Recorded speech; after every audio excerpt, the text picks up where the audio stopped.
అందరికీ నమస్కారం. సభా నాయకులకు, ప్రతిపక్ష నాయకులకు మరియు సభలో వారందరికీ నా ధన్యవాదాలు. ఈ కుర్చీకి కుడి ఎడమలు ఉండవు, కేవలం రాజ్యాంగం మరియు సభా నియమాలు మాత్రమే ఉంటాయి. ప్రతిపక్షానికి తగిన సమయాన్ని ఇస్తాను. ప్రభుత్వం నుండి సరైన సమాధానాలు రాబడతాను. సభా గౌరవం కాపాడటం మనందరి బాధ్యత.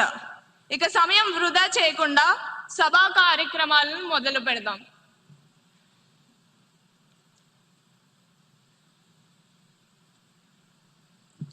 ఇప్పుడు క్వశ్చన్ అవర్ ప్రారంభం అవుతుంది. 241101 క్వశ్చన్ పై గౌరవ వ్యవసాయ శాఖ మంత్రి గారిని స్పందించవలసిందిగా కోరుతున్నాను. అధ్యక్ష, గౌరవ సభ్యులు అడిగిన మొదటి ప్రశ్న, ఈ సంవత్సరం ప్రభుత్వం ఎంతమంది రైతులకు విత్తనాలు మరియు ఎరువులు అందించింది అధ్యక్ష? దీనికి నా జవాబు అధ్యక్ష, 12 లక్షల మందికి. రెండో ప్రశ్న అధ్యక్ష, ఇటీవల వర్షాలు, తుఫానుల వల్ల పంటలు దెబ్బతిన్న ఎన్ని ఎకరాలకు ప్రభుత్వం నష్టపరిహారం ఇచ్చింది అధ్యక్ష? దీనికి సమాధానం అధ్యక్ష, 3.5 లక్షల ఎకరాలకు. మూడో ప్రశ్న అధ్యక్ష, రైతులకు సహాయం చేసేందుకు ప్రభుత్వం ప్రారంభించిన కొత్త రైతు కేంద్రాలు ఎన్ని? దీనికి నా జవాబు అధ్యక్ష, మొత్తం 10 జిల్లా కేంద్రాలు అధ్యక్ష. ధన్యవాదాలు అధ్యక్ష. గౌరవ ఎమ్మెల్యే శ్రీ వేణుమాధవ్ గారిని సప్లిమెంటరీ క్వశ్చన్ అడగడానికి అనుమతిస్తున్నాను.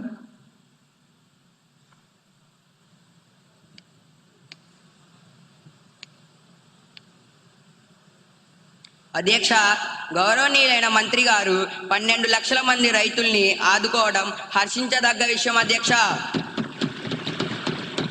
రైతులకు మేలు రకపు విత్తనాలు మరియు ఎరువులు సరఫరా చేసి మన ప్రభుత్వాన్ని రైతు పక్షపాత ప్రభుత్వంగా నిరూపించుకోవాలని మీ ద్వారా గౌరవనీయులైన వ్యవసాయ శాఖ మంత్రిని కోరుచున్నాను అధ్యక్ష.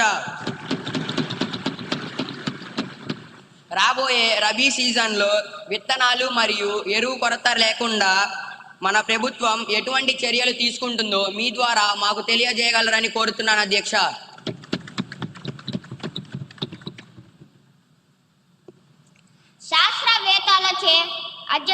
శాస్త్రవేత్తలచే పరీక్షించబడిన నాణ్యమైన విత్తనాలనే మనం సరఫరా చేస్తున్నాం అధ్యక్ష. 3 నెలల పంట కాలం తరువాత మేము చెప్పే దిగుబడి లెక్కలే మాట్లాడతాయి అధ్యక్ష.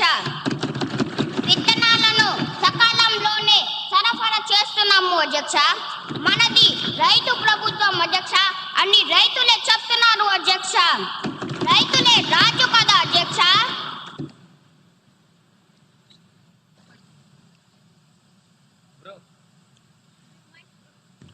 241102 క్వశ్చన్ పై గౌరవ హెచ్ఆర్డి మినిస్టర్ గారిని వివరణ ఇవ్వాల్సిందిగా కోరుతున్నాను. గౌరవనీయులైన అధ్యక్షుల గారికి ముందుగా నా హృదయపూర్వక నమస్కారాలు తెలియజేస్తున్నాను అధ్యక్ష. అధ్యక్ష, ప్రతిపాదన నాయకులు అడిగినటువంటి ప్రశ్నలలో మొదటి ప్రశ్న, ఈ విద్యా సంవత్సరంలో విద్యార్థుల మొబైల్ వ్యసనం కేసులు ఎంత నమోదయ్యాయి? అధ్యక్ష, ఈ ప్రశ్నకి సమాధానం, ఈ విద్యా సంవత్సరంలో 100లో కేసులు నమోదయ్యాయి అధ్యక్ష. రెండవ ప్రశ్న, మొబైల్ వ్యసనం కోసం ప్రభుత్వం ఏమైనా కౌన్సిలింగ్ లేదా రీహాబ్ సదుపాయాలు అందిస్తున్నదా? అంటే ప్రత్యేక రీహాబ్ అంటూ ఏం లేదు అధ్యక్ష, కాకపోతే ఖచ్చితంగా కౌన్సిలింగ్ అనేది అందిస్తున్నది అధ్యక్ష. మూడవ ప్రశ్న, ప్రత్యేక రీహాబ్ సెంటర్లు లేకపోతే డిజిటల్ డి అడిక్షన్ సెంటర్లు ఏర్పాటు చేయాలనే యోచన ఉందా అధ్యక్ష? ఖచ్చితంగా ఉంది అధ్యక్ష, మాకు అటువంటి ఆలోచన ఉంది.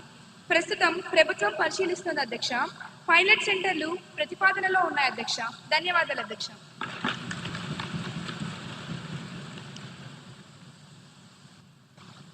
గౌరవ ఎమ్మెల్యే కుమారి నిహారిక గారిని సప్లిమెంటరీ క్వశ్చన్ కి అనుమతిస్తున్నాను.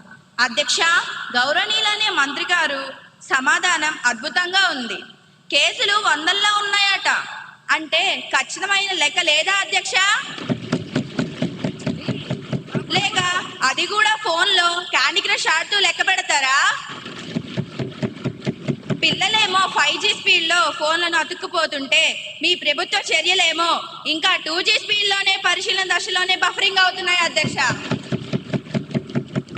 ఆ పైలట్ సెంటర్లు భూమి మీదకు వచ్చే లోపు విద్యార్థులు భవిష్యత్ స్విచ్ ఆఫ్ అయిపోదా అధ్యక్ష? ధన్యవాదాలు అధ్యక్ష. అధ్యక్ష, గౌరవ సభ్యులు సాంకేతిక గురించి 5G గురించి బాగానే మాట్లాడారు అధ్యక్ష. కానీ మా ప్రభుత్వం విద్యార్థుల్ని నేరస్తులా చూడటం లేదు అధ్యక్ష, బాధితుల్లా చూస్తుంది అధ్యక్ష, బాధితుల్లా చూస్తుంది.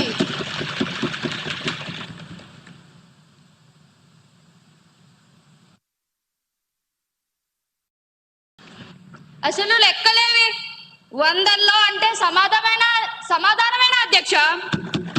దాట వేయకండి. పైలట్ సెంటర్లో ఎప్పుడు వస్తాయి? డేట్ చెప్పమనండి అధ్యక్ష. చెప్పండి. సైలెన్స్.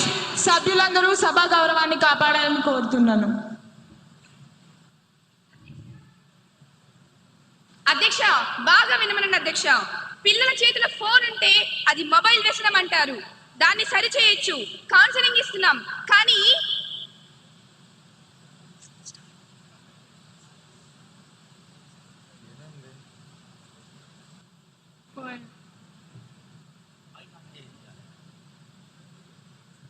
అధ్యక్ష, మా మైకులు కట్ చేశారా? మళ్ళీ కదలే. యాక్షన్ ఎప్పుడు? యాక్షన్ ప్లాన్ ఏది? కానీ ప్రభుత్వం ఏం చేసినా గుడ్డిగా వ్యతిరేకించే మీ మైక్ వ్యసనానికి మాత్రం ప్రపంచంలో ఏ రీహాబిలిటేషన్ సెంటర్ మందు కనిపెట్టలేదు అధ్యక్ష. పిల్లలకి కౌన్సిలింగ్ పనిచేస్తుంది, కానీ మీకు పని చేయదు. పైలట్ సెంటర్ల మీద దృష్టి పెట్టాం అధ్యక్ష మేము. మీరు కేవలం అల్లరి మీద మాత్రమే దృష్టి పెట్టారు అధ్యక్ష. తేడా అదే అధ్యక్ష. ధన్యవాదాలు అధ్యక్ష. 241103 క్వశ్చన్ పై గౌరవ హెచ్ఆర్డి మినిస్టర్ గారిని స్పందించవలసిందిగా కోరుతున్నాను. గౌరవనీయులైన అధ్యక్ష గారికి నా హృదయపూర్వక నమస్కారాలు. అధ్యక్ష, ప్రతిపక్ష నాయకులు అడిగినటువంటి ప్రశ్నలలో మొదటి ప్రశ్న, విద్యార్థుల స్కూల్ బ్యాగ్ బరువుకు అనుమతించబడిన ప్రమాణం ఏమిటి? అధ్యక్ష, దానికి నా సమాధానం NCERT మార్గదర్శకాల ప్రకారం బ్యాగుల తేలికగా ఉంచాలని సూచన ఉంది అధ్యక్ష. రెండవ ప్రశ్న, బ్యాగ్లెస్ డేస్ సంఖ్యను పెంచే ప్రస్తావన ప్రభుత్వానికి ఉన్నదా? అధ్యక్ష, లేదు అధ్యక్ష. బ్యాగ్లెస్ డేస్ పెంపు ప్రతిపాదన అనేది లేదు అధ్యక్ష. మూడవ ప్రశ్న, బ్యాగ్లెస్ డేస్ అమలులో ప్రభుత్వం తీసుకున్న చర్యలు ఏమిటాయి? దానికి నా సమాధానం సెమిస్టర్ వారి పుస్తకాలు ప్రారంభించాం అధ్యక్ష. ప్రతి శనివారం బ్యాగ్లెస్ డేగా అమలు చేశాం అధ్యక్ష. ధన్యవాదాలు అధ్యక్ష.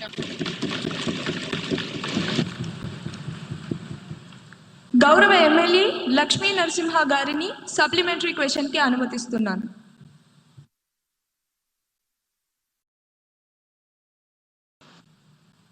అధ్యక్ష, గౌరవనీయులైన మంత్రి గారి సమాధానం చాలా బాగుంది అధ్యక్ష. మన ప్రభుత్వం పిల్లలకి టెక్స్ట్ బుక్స్ను, నోట్ బుక్స్ను, బ్యాగ్స్లను ఫ్రీగా ఇస్తుంది అధ్యక్ష. కానీ పిల్లలు ఎన్ని చేస్తున్నా మన ప్రభుత్వం బ్యాగుల బరువు గురించి ఆలోచిస్తున్నారా లేదా ఎలాంటి చర్యలు తీసుకుంటున్నారో మీ ద్వారా తెలుసుకోవాలనుకుంటున్నాను అధ్యక్ష.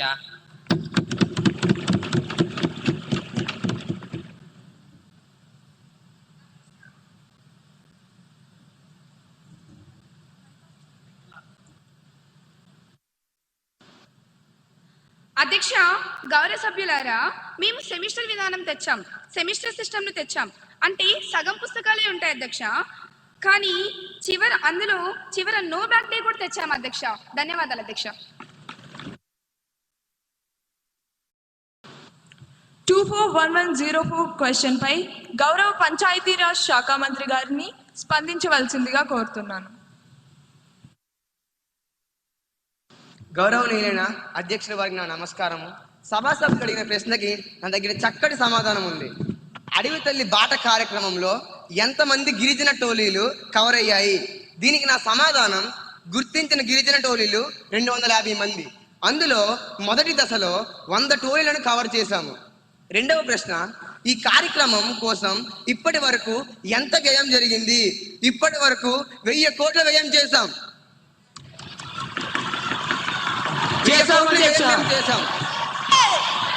మంత్రి మేము గారి 1000 కోట్లు వ్యయం సమాధానాన్ని చేద్దాం. పూర్తిగా వినవలసిందిగా కోరుకుంటున్నాను.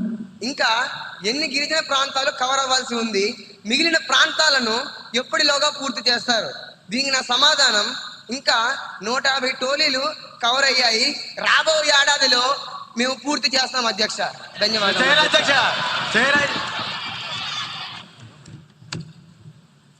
గౌరవ ఎమ్మెల్యే కుమారి ఉదయశ్రీ గారిని సప్లిమెంటరీ క్వశ్చన్ అడగడానికి అనుమతినిస్తున్నాను. గౌరవనీయులైన అధ్యక్ష, ముందుగా అవకాశం ఇచ్చినందుకు ధన్యవాదములు. అధ్యక్ష, మంత్రి గారు సమాధానం చెప్పేటప్పుడు గణనీయమైన సంఖ్య అని చెప్పారు, కానీ అంకెల్లోనే స్పష్టత లేకపోతే ఇంకా అభివృద్ధిని ఎలా కొలుస్తాం అధ్యక్ష? మా ఆవేదన ఒక్కటే అధ్యక్ష, గిరిజన టోలీలు ప్రధానంగా గ్రామీణ ప్రాంతాల్లోనే ఉన్నాయి అధ్యక్ష. వాటికి అభివృద్ధి జరగకపోతే రాబోయేది ముందుగానే వర్షాకాలం. ఇప్పుడు కానీ ఆ కార్యక్రమాలు అనేవి చేపట్టకపోతే అసలు అక్కడికి వెళ్ళడానికి రోడ్డు సౌకర్యమే ఉండదు అధ్యక్ష.